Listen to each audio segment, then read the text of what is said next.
الحمد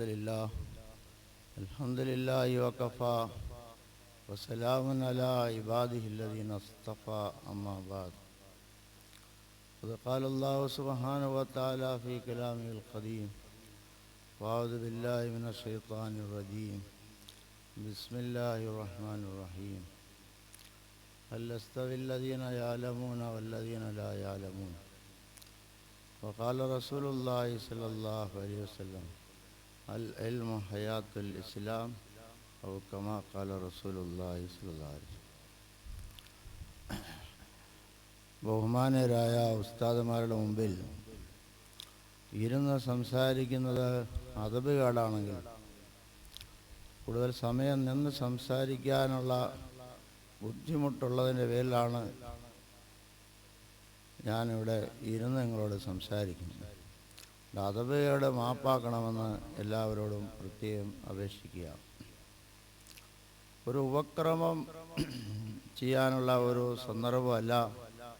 വളരെ പ്രധാനപ്പെട്ട മുഖ്യ പ്രഭാഷണങ്ങൾ ശ്രവിക്കാൻ നമ്മൾ കാത്തിരിക്കുക. എല്ലാവരും അത് നമ്മളുടെ പരിപാടികളെല്ലാം ഇതുവരെയും നല്ല ക്രമത്തിലാണ് നടന്നു വന്ന ഉപക്രമമായിരുന്നു നമ്മൾ തുടങ്ങിയത് മുതൽ. വെള്ളിയാഴ്ച അൽഹംദുലില്ലാ ജുമ്മാ നമസ്കാരത്തോടൊപ്പം കൂടി നമ്മൾ ഈ പരിപാടി തുടങ്ങി. ഇതുവരെയും ഉപക്രമമായിട്ടാണ് നടന്നു വന്നുകൊണ്ടിരിക്കുന്നത്.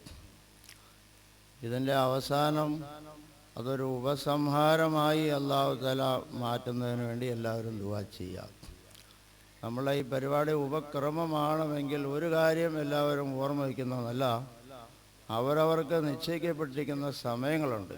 ആ സമയങ്ങളുടെ ഉള്ളിൽ അവരവരുടെ സംസാരങ്ങൾ ചുരുക്കാൻ അവരവർ ശ്രമിച്ചാൽ നമ്മളുടെ ഈ പരിപാടികളെല്ലാം ഉപക്രമമായി തന്നെ മാറും. അല്ലാഹു നമുക്ക് ആ നിലയിലുള്ള നമ്മളുടെ കാര്യങ്ങളെല്ലാം ഒരു ഉപക്രമമാക്കി അല്ലാഹു തആല മാറ്റി തരുമാറാകട്ടെ. നിങ്ങളോട് എന്താണ് സംസാരിക്കേണ്ടതെന്ന് തന്നെ എൻ്റെ മനസ്സിലിപ്പോൾ ഉദിച്ചു വരുന്നില്ല. എന്നാലും ഒരു കാര്യം ഓർമ്മപ്പെടുത്തുക.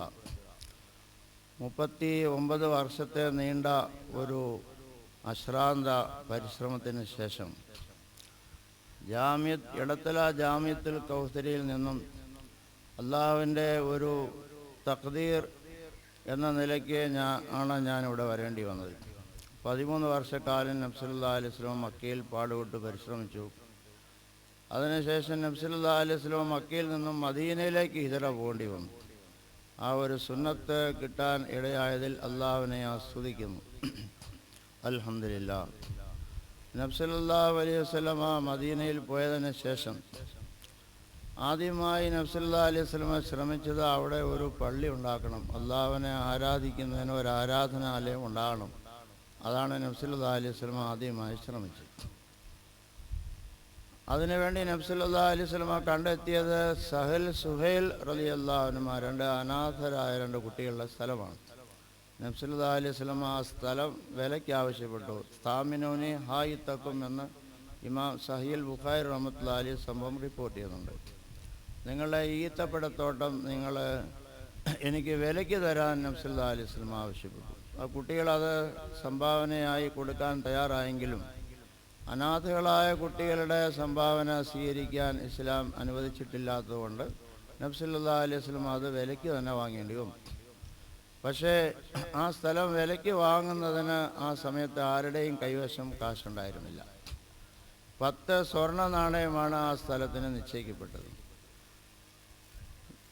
ബഹുമാനപ്പെട്ട അബൂബക്കർ സിദ്ദീഖ് റളിയല്ലാഹു അൻഹു ഇസ്ലാമിലേക്ക് കടന്നു വരുമ്പോൾ അദ്ദേഹത്തിൻ്റെ കൈവശം 46 കോടി സ്വർണ്ണ നാണയങ്ങളുണ്ടായിരുന്നു. അത് മുഴുവനും അദ്ദേഹം ഇസ്ലാമിന് വേണ്ടി ചെലവഴിച്ചു. ബാക്കി നബി സല്ലല്ലാഹു അലൈഹി വസല്ലമയോടൊപ്പം ഹിജറ ചെയ്യുമ്പോൾ ഒരു 10 സ്വർണ്ണ നാണയം ബാക്കിയുണ്ടായിരുന്നു. അത് ബഹുമാനപ്പെട്ട അബൂബക്കർ സിദ്ദീഖ് റളിയല്ലാഹു അൻഹു അവറുകൾ കൈവശം എടുത്തിട്ടുണ്ടായിരുന്നു. അബൂബക്കർ സിദ്ദീഖ് റളിയല്ലാഹു അൻഹു നബി സല്ലല്ലാഹു അലൈഹി വസല്ലം പറഞ്ഞു, അല്ലാഹുവിൻ്റെ റസൂൽ സല്ലല്ലാഹു അലൈഹി വസല്ലം ഹിജറ ചെയ്ത് തങ്ങളോടൊപ്പം ഞാൻ വന്നപ്പോൾ എൻ്റെ കൈവശം ഉണ്ടായിരുന്ന ആകെ സ്വത്ത് 10 സ്വർണ്ണ നാണയം.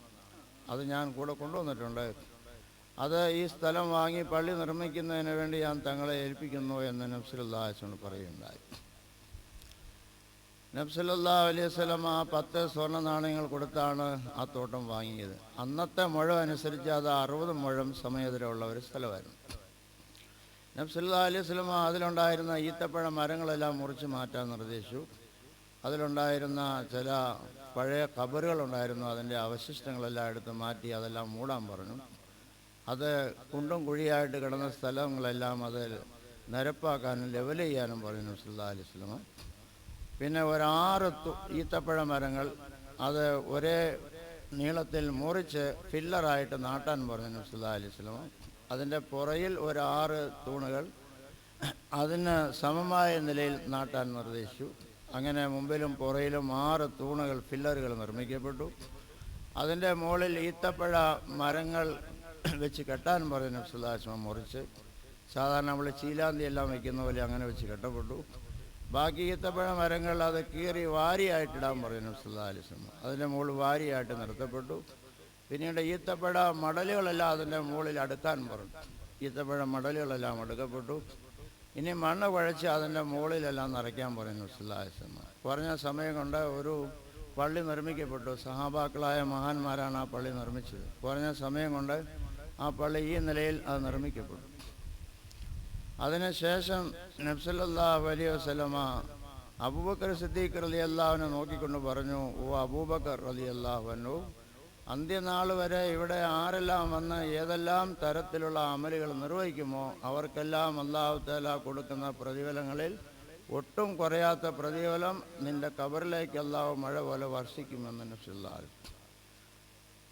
ആ ഒരു ഭാഗ്യം അബൂബക്കർ സിദ്ദീഖ് റളിയല്ലാഹു അൻഹു കിട്ടി. അബൂബക്കർ സിദ്ദീഖ് റളിയല്ലാഹു അൻഹു ഉമ്മത്തികളിൽ ഏറ്റവും ശ്രേഷ്ഠരാണ്.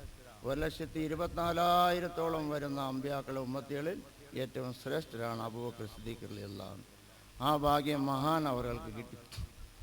ഉമർ റളിയല്ലാഹു അൻഹു അതിനൊരു പരിഹാരം എന്നോണം തൻ്റെ ഖിലാഫത്ത് കാലത്ത് 4,900 പള്ളികൾ നിർമ്മിക്കുകയുണ്ടായി.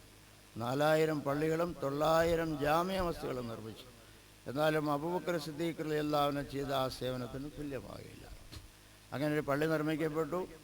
നബി സല്ലല്ലാഹു അലൈഹി വസല്ലമയും സഹാബാക്കളും അതിൽ നമസ്കരിച്ചിരുന്നു. ദീനിൻ്റെ ഇൽമ നബി സല്ലല്ലാഹു അലൈഹി വസല്ലം മഴ പോലെ വർഷിക്കുമായിരുന്നു. ഏതൊരു ദീനുമായി ഇൽമും ഹിദായത്തുമായി ഞാൻ ഐക്യപ്പെട്ടു, അതിൻ്റെ ഉപമ വർഷിക്കുന്ന മഴ പോലെയാണെന്ന് പറയുന്നു നബി സല്ലല്ലാഹു അലൈഹി വസല്ലം. 23 വർഷം വർഷിച്ചു. അത് സഹാബാക്കളായ മഹാന്മാരുടെ ഹൃദയങ്ങളിൽ അത് വർഷിച്ചു. അവരുടെ ഹൃദയങ്ങൾ അതിനെ കാത്തു സൂക്ഷിച്ചു, സംരക്ഷിച്ചു. അവരുടെ ഹൃദയങ്ങളെല്ലാം പ്രകാശനിബിഡമായി, അവയവങ്ങളിൽ കൂടി അത് പ്രകടമായി. ലോകം മുഴുവനും വെളിച്ചം സഹാബാക്കൾ നൽകുന്നതിന് കാരണമായി. അവരെല്ലാം കത്തിജ്വലിക്കുന്ന നക്ഷത്രങ്ങളായി മാറി സഹാബാക്കളായ മഹാന്മാർ. പിന്നീട് നബി സല്ലല്ലാഹു അലൈഹി വസല്ലം സഹാബാക്കളായ മഹാന്മാർക്ക് താമസിക്കുന്നതിന് പള്ളിയോട് ചേർത്ത് ഒരു വരാന്ത അതുകൂടെ നിർമ്മിക്കാൻ നിർദ്ദേശിച്ചു. അങ്ങനെ സുഫ എന്നുള്ള പേരിൽ ഒരു വരാന്ത നിർമ്മിക്കപ്പെട്ടു. ആ പള്ളിയും എന്ന് അവശേഷിക്കുന്നുണ്ട്, ആ വരാന്ത എന്ന് അവശേഷിക്കുന്നുണ്ട്. അതിന് മുമ്പിൽ ഒരു യൂതനായ ഒരാളുടെ സ്ഥലം കിടപ്പുണ്ടായിരുന്നു, തൊട്ട് ചേർന്നത്. അത് 40 മുഴം സമയത്തിലുള്ള സ്ഥലമായിരുന്നു അന്നത്തെ മുഴത്തിന്. നബി സല്ലല്ലാഹു അലൈഹി വസല്ലം പറഞ്ഞു, ഈ സ്ഥലം വാങ്ങി, കാരണം പള്ളിക്ക് തികയുന്നില്ല, ഈ സ്ഥലം വാങ്ങി ഈ പള്ളിക്ക് വേണ്ടി ദാനമായി നൽകുന്ന ആൾക്ക് വേണ്ടി ഞാൻ ശുപാർശ ചെയ്ത് സ്വർഗത്തിൽ പ്രവേശിപ്പിക്കുമെന്ന് നബി സല്ലല്ലാഹു അലൈഹി വസല്ലം അറിയിക്കുകയുണ്ടായി. നബി സല്ലല്ലാഹു അലൈഹി വസല്ലമയുടെ ഒരു പുതിയാപ്പിള ഉസ്മാൻ ബിൻ അഫ്ഫാൻ റളിയല്ലാഹു അൻഹു ആ സദസ്സിലുണ്ടായിരുന്നു. സാധാരണ നബി സല്ലല്ലാഹു അലൈഹി വസല്ലമയുടെ സദസ്സിൽ നിന്ന് നബി സല്ലല്ലാഹു അലൈഹി വസല്ലമയുടെ അനുവാദം ചോദിക്കാതെ ആരും എഴുന്നേറ്റ് പോകുമായിരുന്നില്ല. അദ്ദേഹം അനുവാദം ഇല്ലാതെ എഴുന്നേറ്റ് പോയി. അദ്ദേഹത്തിൻ്റെ ഒരു തോട്ടം പറഞ്ഞ വിലയ്ക്ക് വിറ്റു. ഈ യൂതൻ്റെ അടുക്കൽ വന്ന് ഇതിന് വില ചോദിച്ചു. പറഞ്ഞ വിലയ്ക്ക് അത് വാങ്ങി. ആ മജ്ലിസ് പിരിയുന്നതിന് മുമ്പായി നബി സല്ലല്ലാഹു അലൈഹി വസല്ലമയുടെ സന്നിധിയിൽ വന്ന് അല്ലാഹുവിൻ്റെ റസൂൽ സല്ലല്ലാഹു അലൈഹി വസല്ലം ഈ സ്ഥലം വാങ്ങി തങ്ങൾ പറഞ്ഞതനുസരിച്ച് പള്ളിക്ക് വേണ്ടി ഞാൻ ഒപ്പിച്ചു. ആ ഭാഗ്യം ബഹുമാനപ്പെട്ട ഉസ്മാൻ ബിൻ അഫ്ഫാൻ റളിയല്ലാഹു അൻഹു കിട്ടി. പിന്നീട് അത് വിലയിരിക്കപ്പെട്ടു. ഏതാണെങ്കിലും നബി സല്ലല്ലാഹു അലൈഹി വസല്ലമ അന്ത്യനാൾ ഇന്ന് ലക്ഷോപലക്ഷം ജനങ്ങളാണ് ആ പരിശുദ്ധമായ പള്ളിയിലേക്ക് വന്നുകൊണ്ടിരിക്കുന്നത്. അന്ന് മുതൽ ഇന്ന് വരെ ഏതെല്ലാം തരത്തിലുള്ള അമലുകളാണ് അവിടെ നടന്നുകൊണ്ടിരിക്കുന്നത്.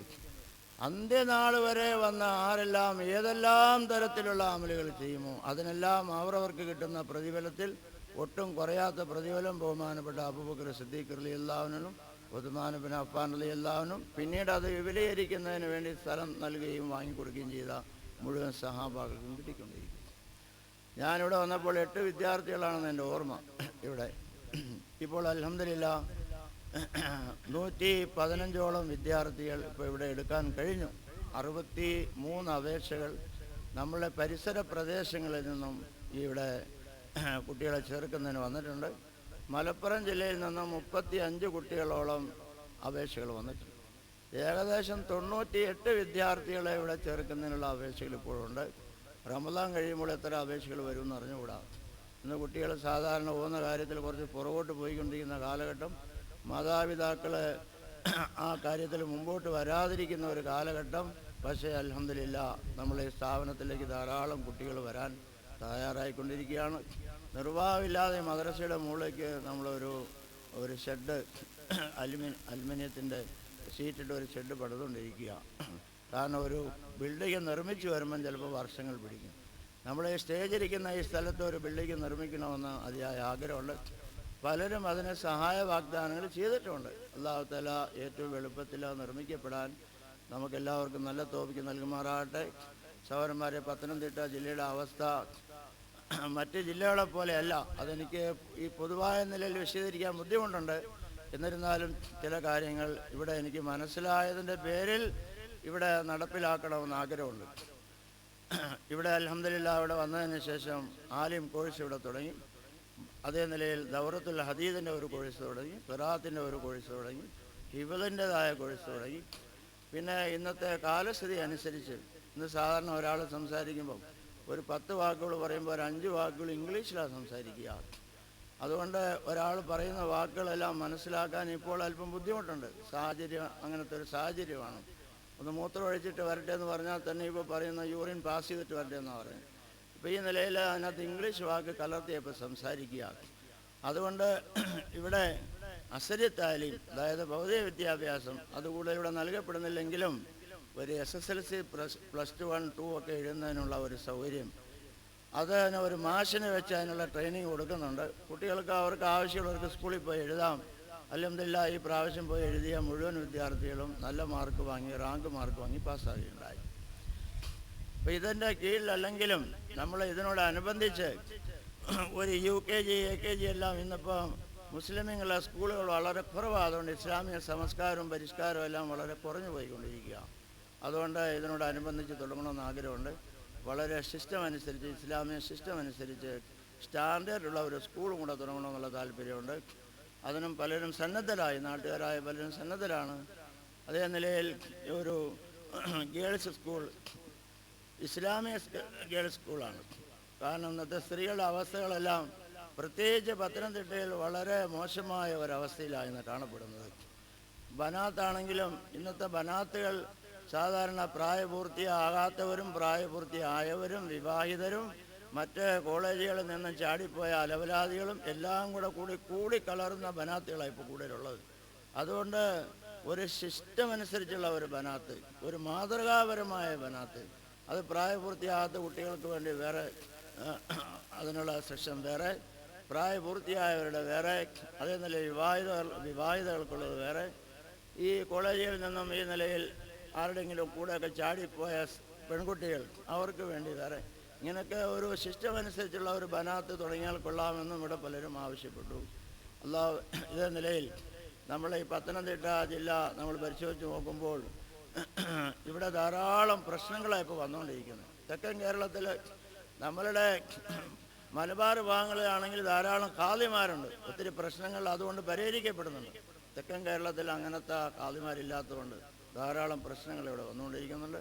അതുകൊണ്ട് ഒരു ദാറുൽ ഖലാ, ബഹുമാനപ്പെട്ട നമ്മളുടെ എല്ലാവരുടെയും വിശിഷ്ട അതിഥിയായ നമ്മളുടെ എല്ലാവരുടെയും ഉസ്താദ് അഷ്റഫലി ഹദരത്ത് അവറുകൾ ബാംഗ്ലൂരിൽ തുടങ്ങിയിട്ടുണ്ട്. അത് മഹാൻ അവരുടെ ഒരു നിർദ്ദേശത്തിൽ നമ്മളിവിടെ ഒരു ദാറുൽ ഖലാ, ഒരു ഇസ്ലാമിക കോടതി കൂടെ തുടങ്ങിയാൽ കൊള്ളാമെന്ന് ആഗ്രഹമുണ്ട്. അതേ നിലയിൽ ഒരു പലിശരഹിത ബാങ്കും കൂടെ, ഇസ്ലാമിക് ബാങ്കും കൂടെ തുടങ്ങിയാൽ കൊള്ളാമെന്ന് ആഗ്രഹമുണ്ട്. പത്തനംതിട്ട ജില്ല മൊത്തം ഈ പലിശയിൽ മുങ്ങിക്കിടക്കുക. അപ്പോൾ അതിനൊരു പരിഹാരം കൂടെ ഉണ്ടാകണം. ഇങ്ങനത്തെ പല കാര്യങ്ങൾ മനസ്സിൽ വെച്ചുകൊണ്ടാണ് ഈ സ്ഥാപനം മുമ്പോട്ട് കൊണ്ടുപോയിക്കൊണ്ടിരിക്കുന്നത്. നിങ്ങളെല്ലാവരുടെയും ഭാഗത്തു നിന്നും പൂർണ്ണമായ നിലയിലുള്ള സാന്നിധ്യവും സഹകരണവും ദുആയും സഹായവും എല്ലാം ഉണ്ടാകണമെന്ന് ഈ സമയത്ത് നിങ്ങളെ എല്ലാവരും ഞാൻ ഓർമ്മപ്പെടുത്തുകയാണ്.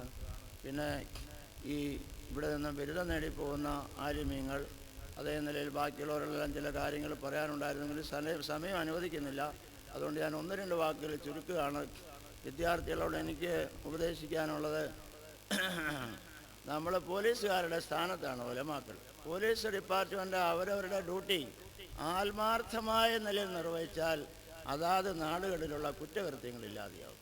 ഇതേ നിലയിൽ പണ്ഡിതന്മാരായ നമ്മളുടെ സേവന രംഗത്ത് ആത്മാർത്ഥമായ നിലയിൽ നമ്മൾ പരിശ്രമിച്ചാൽ നമ്മളുടെ നാടുകളിൽ നടക്കുന്ന കുറ്റകൃത്യങ്ങൾ, കള്ളുകൂടി, വ്യഭിചാരം, കൊള്ള, കൊല, അക്രമങ്ങൾ, ഇസ്ലാമിന് വിരുദ്ധമായ കാര്യങ്ങൾ ഇതെല്ലാം ഇല്ലാതെയാകുന്നതിന് കാരണമാവും. വിശദീകരണത്തിന് സമയമില്ലാത്തതുകൊണ്ട് ഞാൻ അതിലേക്ക് കിടക്കുന്നില്ല. അതുകൊണ്ട് ഈ കാര്യത്തിൽ പ്രത്യേകം ശ്രദ്ധിക്കണമെന്ന് പ്രത്യേകം ഓർമ്മപ്പെടുത്തുകയാണ്. രണ്ടാമത്, നമ്മളുടെ ആദർശങ്ങളിൽ ഉറച്ചു നിന്നുകൊണ്ട് ശാഖാപരമായ കാര്യങ്ങളുടെ അഭിപ്രായ വ്യത്യാസങ്ങൾ നമ്മൾ വിട്ടുകളയണം. അൽ ഫിത്നത്തു നായിമത്തുൻ ലാനല്ലാഹു മൻ ഐഖദഹ, ഉറങ്ങിക്കിടക്കുന്ന ഫിത്ന നമ്മൾ മുഖേന അത് ഇളകിമറിയാനും അതിനെ ഇളക്കി വിടാനും നമ്മൾ കാരണക്കാരാകരുത്. ഈ കാര്യത്തിൽ നമ്മൾ വളരെ ദീർഘവീക്ഷണവും അതേ നിലയിൽ നമ്മളുടെ ദീർഘവീക്ഷണമുള്ള മഹാന്മാരായ ഉസ്താദന്മാരുടെ നിർദ്ദേശങ്ങളും എപ്പോഴും നമ്മൾ കരസ്ഥമാക്കണം. ഈ കാര്യത്തിൽ നമ്മൾ പ്രത്യേകം ശ്രദ്ധിക്കണമെന്ന് ഓർമ്മപ്പെടുത്തുകയാണ്. പിന്നെ നമ്മുടെ സ്വാഗത പ്രാസംഗികൻ പറഞ്ഞതുപോലെ നമ്മളെ ഈ സ്ഥാപനത്തിന് വേണ്ടി പല നിലയിലുള്ള അധ്വാനങ്ങൾ നടക്കുന്നുണ്ട്. ഈ സമ്മേളനത്തിന് വേണ്ടിയിട്ടുള്ള അധ്വാനത്തിനെ പറ്റി പറയുണ്ടായി. ഇവിടുത്തെ ചെറുപ്പക്കാർ, ഈ നാട്ടുകാർ, ഇതിൻ്റെ ഭാരവാഹികൾ എന്ന് വേണ്ട ഈ ജില്ലയിലുള്ള ആലിമീങ്ങൾ, ഇവിടെയുള്ള രാഷ്ട്രീയ നേതാക്കന്മാർ എന്ന് വേണ്ട എല്ലാവരുടെ ഭാഗത്തു നിന്നും എല്ലാ നിലയിലുള്ള സഹായങ്ങളും നമ്മളെ സമ്മേളനത്തിന്, ഈ സ്ഥാപനത്തിന് ഉണ്ടായിക്കൊണ്ടിരിക്കുകയും ചെയ്യുകയാണ്. അല്ലാഹു തആല അതിനെ അന്ത്യനാൾ വരെ നിലനിർത്തുമാറാകട്ടെ. ഈ സ്ഥാപനത്തെ ഒരു മാതൃകാ സ്ഥാപനമാക്കി അല്ലാഹു തആല കബൂലാക്കുമാറാകട്ടെ. അതിന് വേണ്ട സേവനങ്ങൾ ചെയ്യാൻ അല്ലാഹു തആല നമുക്ക് എല്ലാവർക്കും നല്ല തൗഫീഖ് നൽകുമാറാകട്ടെ. ആരുടെ എല്ലാം ഭാഗത്തു നിന്ന് ഏതെല്ലാം നിലയിലുള്ള സേവനങ്ങൾ ഉണ്ടായിട്ടുണ്ടോ അവർക്കും മറ്റ് ഇനി അന്ത്യനാൾ വരെ ആരുടെ ഭാഗത്തു നിന്ന് ഏതെല്ലാം നല്ല സഹായങ്ങളുണ്ടാകുമോ അവർക്കെല്ലാം വേണ്ടിയിട്ട് എല്ലാ നിലയിലുമുള്ള ഖൈറിനും ബർക്കത്തിനും ആഫിയത്തിനും സലാമത്തിനും ദീനിയും ദുന്നവിയും ഉഖ്റവിയുമായ എല്ലാ സൗഭാഗ്യങ്ങൾക്ക് വേണ്ടിയും ദുആ ചെയ്തുകൊണ്ടും എൻ്റെ ഈ സംസാരം ഞാൻ നിർത്തുകയാണ്. വാഖിറു ദഅ്വാനാ അൽഹംദുലില്ലാഹി റബ്ബിൽ ആലമീൻ. അസ്സലാമു അലൈക്കും വറഹ്മത്തുള്ളാഹി വബറകാതുഹു.